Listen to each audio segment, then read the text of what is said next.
India has become the fourth nation to safely land a spacecraft on the moon, following the United States, Russia, and China, where few have gone before.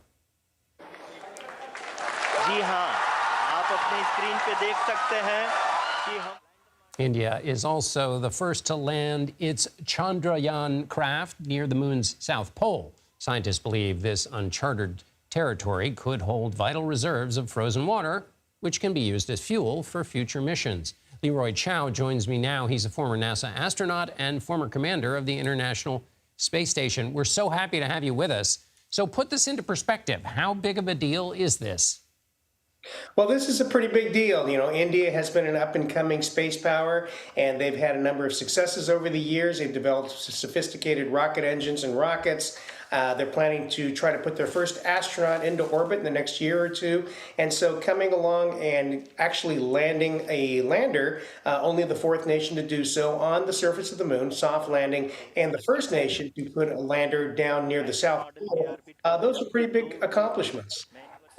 Explain in this answer what a soft landing is, but I'll ask the question first, which is Russia tried to make a soft landing on the moon's southern pole, and it didn't go very well. It crashed. Why is that region drawing so much interest right now?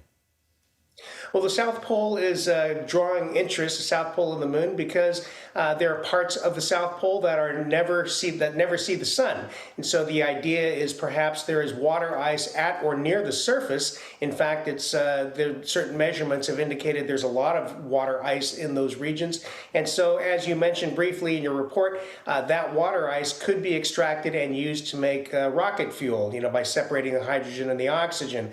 Of course, if you're going to establish a lunar base, that ice could be used for drinking water, and the oxygen could also be used for breathing, right? And so there are a lot of resources, there are minerals that are deposited there, we believe, and so for all those reasons, the South Pole is attractive.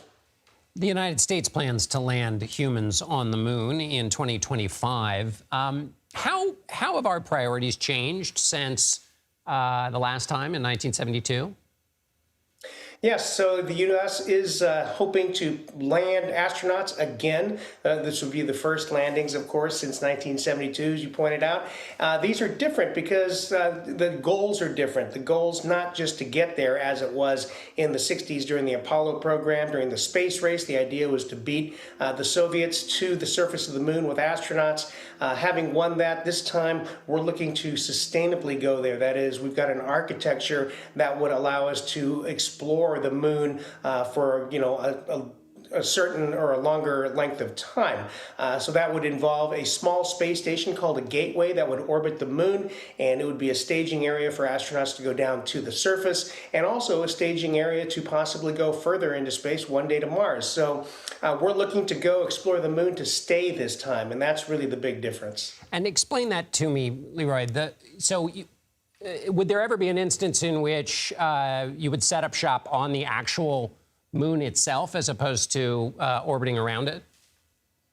Yes, so you would go down to the moon, you would have some kind of a habitat there. You wouldn't necessarily have it permanently crewed. That means that is to say there wouldn't necessarily always be humans there, but it would be a research facility. It would be a facility where you could gather samples, things like that to bring back to the Earth. And so, you know, for the jumping off point of the moon, probably you would have your vehicle that would travel, you know, farther into space, be in orbit around the moon, and use that gateway as a place where astronauts could transfer to that vehicle. So there are a lot of different things being looked at, but the main point is this time we're not just dashing out for a few missions to kind of show that we can do it. The idea is to actually get some more scientific data and use it for an operational training base and other things, you know, to prepare to go to Mars. I can't wait. Former NASA astronaut Leroy Chow, thank you so much. My pleasure. Thank you.